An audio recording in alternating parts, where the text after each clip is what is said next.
Nigeria would like to about this sudden rise, Chief of Defense Staff of this country. I so submit, Mr. President. Sir, I join in commending the nominee. His assurance, we will win this war. We shall win this war. Not can. Can is about potential. We have thought we shall win this war. That's the kind of snapped. State governors and other stakeholders are panicking. And we negotiate. And on the floor of this Senate, many distinguished senators remind us that people know where these terrorists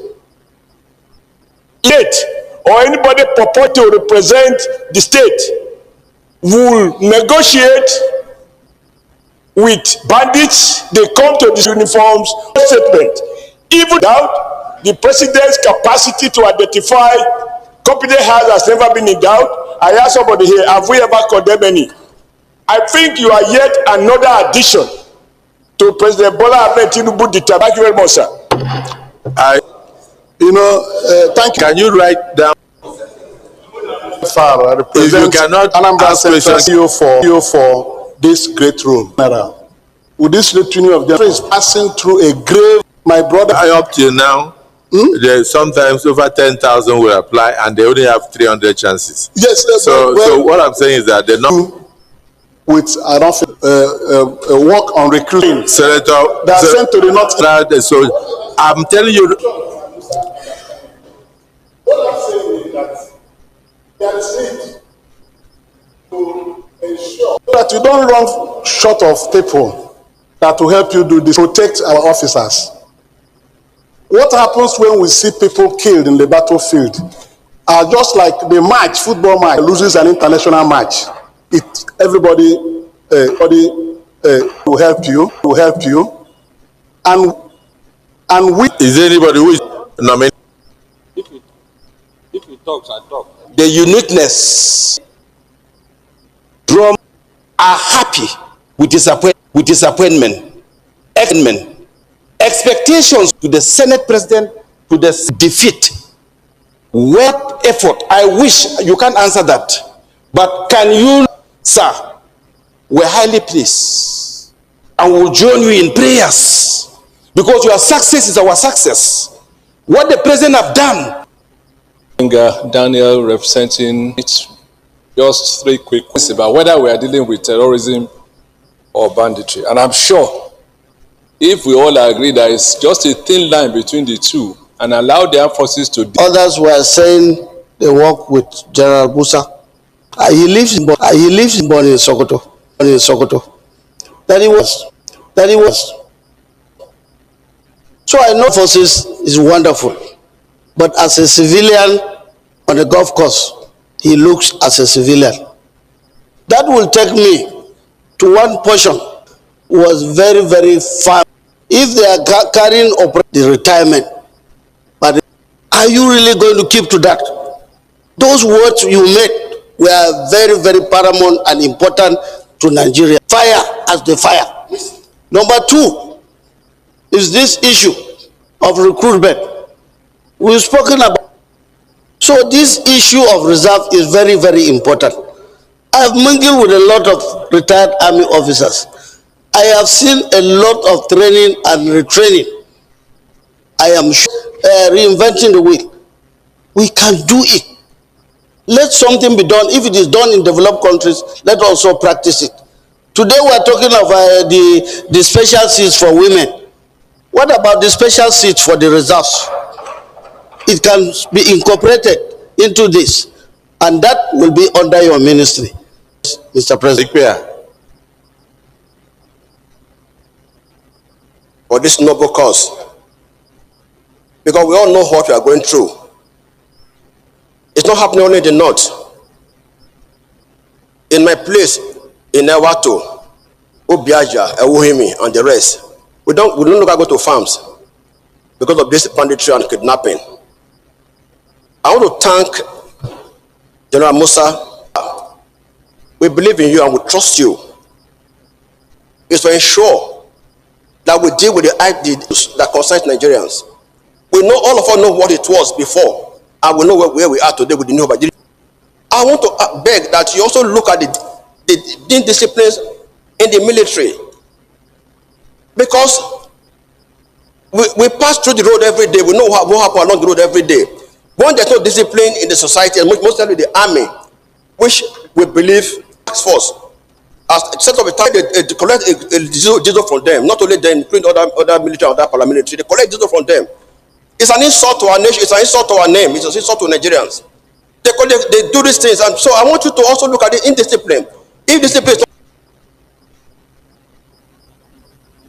Senator Samson. Thank you, Mr. President. My name is Ekong Samson. I represent the home front, Akwa Ibom. Like football, Musa, as Minister of Defense, what steps the nominee, and then on the sidelines, what will be your attitude negotiation with those criminals? Your attitude to payments of ransom, and principally, what steps can we take? 1 minute, I didn't say 1 more minute.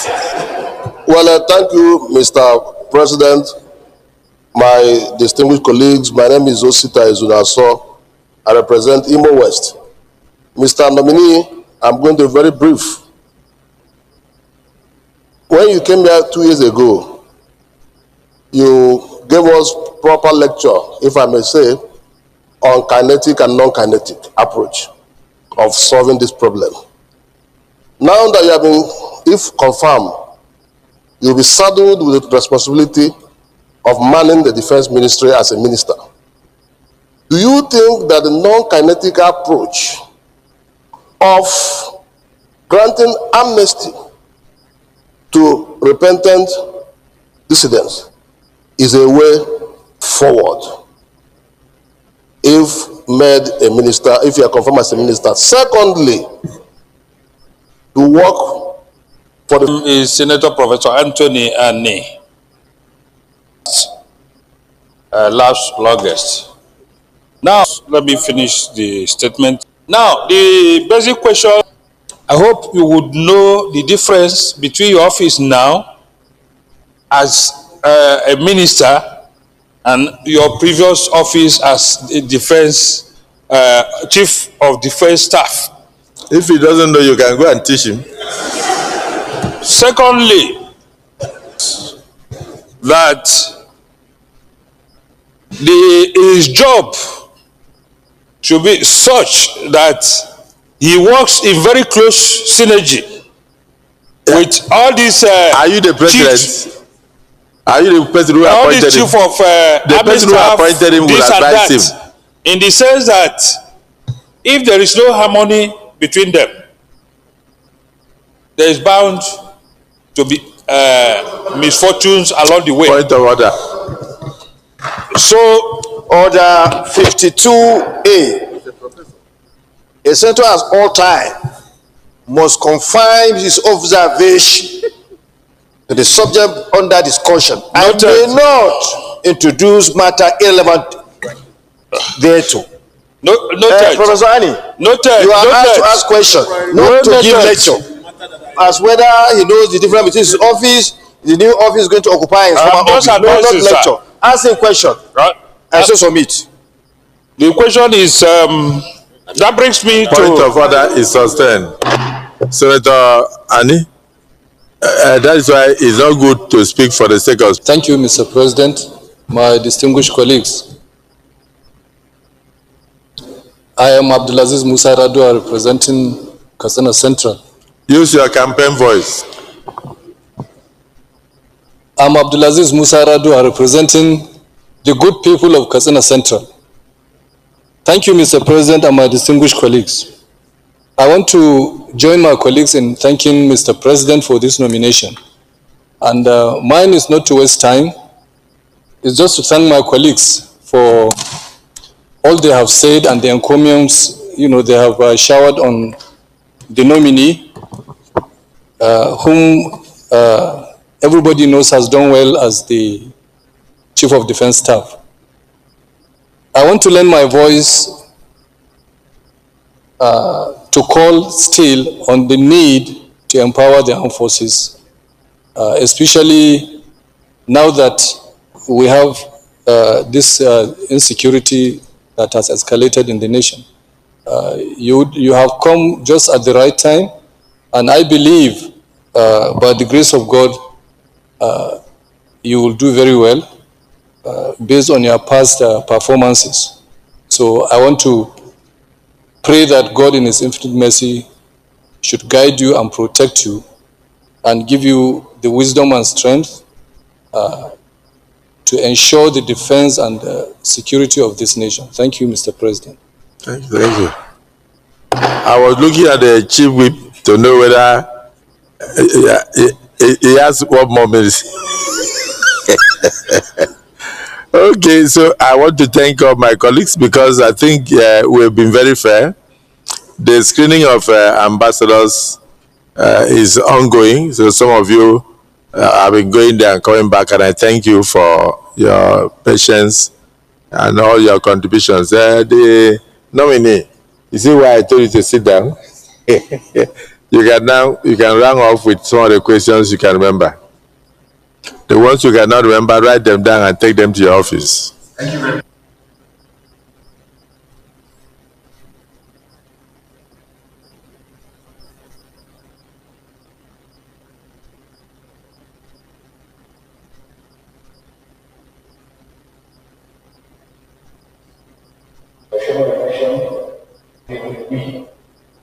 Working together as a team. Let me start from what an officer, starting with Secretary. Thank you very much for the to assure you you're fully committed to work together as a team. Part of the ministry, National Assembly, members of the armed forces and other security agencies. All NDAs have rules to be for us to achieve success. Nobody can do it alone. I think that's the most important thing. Difference between the CDS office and the business office interlinks, supporting each other, giving them all the support for them to do carry out their task. Whatever it is we're looking from the outside as the authority, we're also providing all the necessary meeting, all the influence and everybody. It works. Working with them closely, that is taking, there's no way they cannot strengthen without working as a team. One of the CDS and trying to harmonize all the services to remove all the rank of used to have before. Now we'll make that very, very important. I think one area that we're going to look at constitutionally is to look at powers given to the service chiefs. Yes, a lot of lacunas, a lot of gaps that I think is affecting our operations. I think that is very important. Once we're able to get the service chiefs in the direction, yes, in the ministry. Observing what is being done, following up so that we can make sure that the work is synergy is seamless. There seem to be still some areas that is getting against because our issues were going to come. I think what we'll do again is taking over and going to sit down with all stakeholders. That's what we did in Nigeria that give us the success. We must make everybody understand the roles they have to do. In doing that, once we do that and everybody's on board, it makes it a lot easier. But saying everybody we have meetings with markets, commercial drivers, everybody, and when they came on board, that's when we had success. And that's why we need to be going down to make sure that everybody has responsibility. It's not when you see something, people are saying it's not yours. No.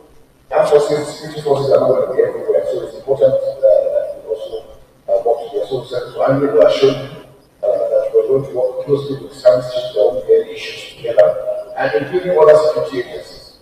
On the issue of the realignment of surroundings, that is not happening. We have a system that will monitor who were continuing to service. We work together with the intelligence, the intelligence, DSS, and all. They still go back to check all those ones we are recruiting based on the data they are bringing. Those are the observations which have done several. Our countries, if we look at first world countries, why are they succeeding? We've been able to put some basic things in place. Something as simple as a database for all citizens. I think that's one area that we need so that we can also assist the security forces and even developmentally. We need to know the number of people in particular areas so that we can know whether we have markets or schools or hospitals in those areas. I think it's important that we must have a comprehensive database.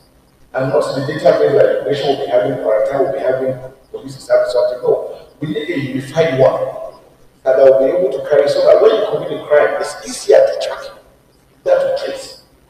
That aspect that people can easily commit one crime and somebody will run to the advance or run to camp or somewhere and nobody knows them. Makes it a lot easier for them. There are countries where you commit one offense, even your bank account is closed. Your ATM cannot work. Now with ICT we can do a lot. So I think it's important at this stage we also start looking at how we can make up all those data together to have a unified one that will assist us in this. The kinetic and non-kinetic, like it's mentioned already, but the kinetic effort is about 25-30%. It cannot win totally. It will give you the leverage. But sir, are we addressing those aspects that got us to where we are? Issues of good governance, poverty, illiteracy. All these aspects contribute to it, and that's why we say that the states need to do a lot. Local governments need to work. So if our local governments are up and doing, the local government chairman will be dealing with crime within their localities, and it will ease up these aspects. We need to have the police, we need to have the correctional system, and especially our legal system. So if the legal system is not proactive, and most of these crimes, especially terrorism, like Saudi Arabia and the Middle East, nobody will set free once you are charged on aspects of terrorism. So I think we need to also make it very, very primitive. The kidnapping issues, the way it's been treated because you get somebody and cases that prolonged, doesn't make it well. So even the security forces, when you travel and do all the efforts in making arrests, and nothing comes out of it. So those are the aspects that I think that we need to. The non-kinetic is very important, sir. Because if we're able to understand that one there's justice, fairness, and equity within the people and they have a sense of belonging, you will see crime and criminality will go down. Why are we having a resurgence of criminality? We know towards the end of every year, there's always this upsurge. People want to make extra money, whatever it is they're doing. The Sahel is there. The world's terrorism agent is increasing its attacks all over the world. So it's not only in Nigeria because we are not isolated. And like I said, sir, if we're able to have a database and every Nigerian has a number, linked, everything you have electronic, monitor everything. I think that's areas that we need to look at and be able to address. Then the issue of the maritime environment, very, very challenging environment. That's we are dealing with border, especially at pirates, Cameroon and those other areas. We know that if you remember when the treasure is one in the south. They go back to the issues of sea robbery and piracy and this issue of the issues of cultism and all this.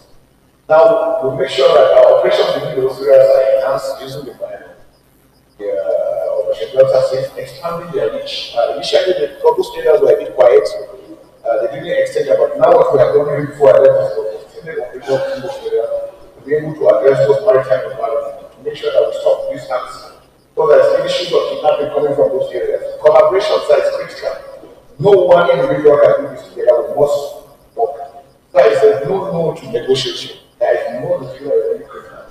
And I think that should be made very, very clear. We are working together. We want to work together with NSA's office to ensure that states don't adopt such things, because those things compromise security. And to tell those that nobody, if you negotiate with them, they will never abide by it. It's just a moment. When they do that, they want to buy time to buy more arms, and then they were going to come. And we have seen it repeatedly. There are even localities that have done that. They still come after them. So it's a total ban on that, total ban on illegal mining, and all those other aspects that are bringing this together. So I think we must be able to do that. In this military, Senator Ikaya, I assure you that we're going to address them. Protect them. We want to have independent patrol teams that go and make sure that we do.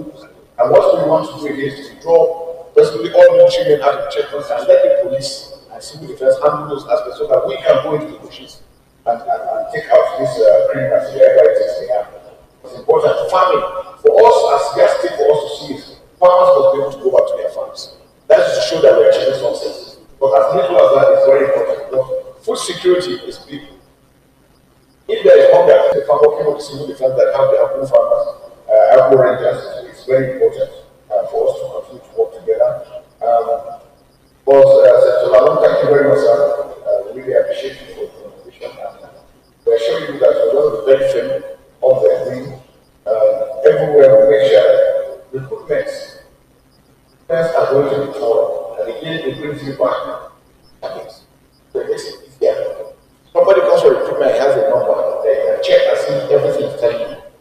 makes it a lot easier. I've seen countries having this for years, so I think it's high time we're going to do that. A lot of people now, because there's war, even the military, you find some people don't want to go to where there's conflict. They want to go to soft areas. It's normal for humans. But we always want to tell that anybody who's being recruited should know that we are joining the armed forces because they're going to fight. There's war going on and you can go and fight. So going in to say that you want to avoid, and that's why some people don't want to come in. Because they feel if they come in, they say they take them to Medjugorje and all this. Basically, that is what we are meant to do. But again, we know some states, we have observed some states, some regions don't really come in there for reasons, but I think we are doing some sensitization program to try and entire Nigerians. Like I went to social media, I was shocked when I saw the response. And it shows that people are really committed to showing that Nigeria is peaceful. Whether genocide or not genocide. We're all victims. Everybody is being killed. Everybody is dying. That's why it's important. So, sir, our target is really to limited time. People should be able to come back and maybe have a closed session. I think that's very important for able to sit down. These are individuals that always have spent on them.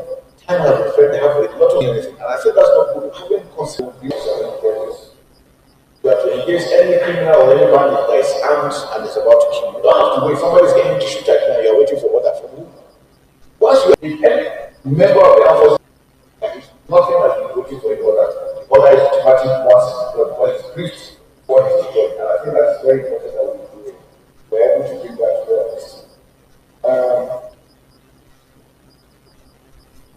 like I said, it takes so many things, and these are the things these are the results. So we must go back to those basics and we do that, working together. And then the issue of social media, sir, that's one big area we have. It's affecting the professionalism of the armed country can have everything. So America, a medium range will take up to probably 10, like 3,000 hectares, liters of fuel, 10 tankers. In 5-6 hours, the fuel is finished. I think we need to look at, we said 30% don't take. The trust. Christopher Musa, PSC Daga. Am I right? PSC, yes, sir. Just one. Southwest going on Bello. To join your colleagues to begin your trend. Spend so many hours that after all, in the United States, some senators speak for 24 hours. So, in your own case, I decided to share everything you wanted to see. So, Senator Anif, so that there is what we call verbatim reporting, things you are thinking in your mind now. Mentioning that duties of each office, ambiguity, and the national to bridge the and mention whether you are a smoker or if we give them in that database. If we cannot rocket also because of paucity of funds. Not central, is outside, it's not here. Assembly to look at how we can shorten negotiation with state governor. I think that was how bad it was. Nigeria anywhere. When the person is arrested, the person will be pleading with you. Say, Minister of Defense, please forgive me. I don't know that part was normal eyes. So they don't go to a kinetic and non-kinetic review.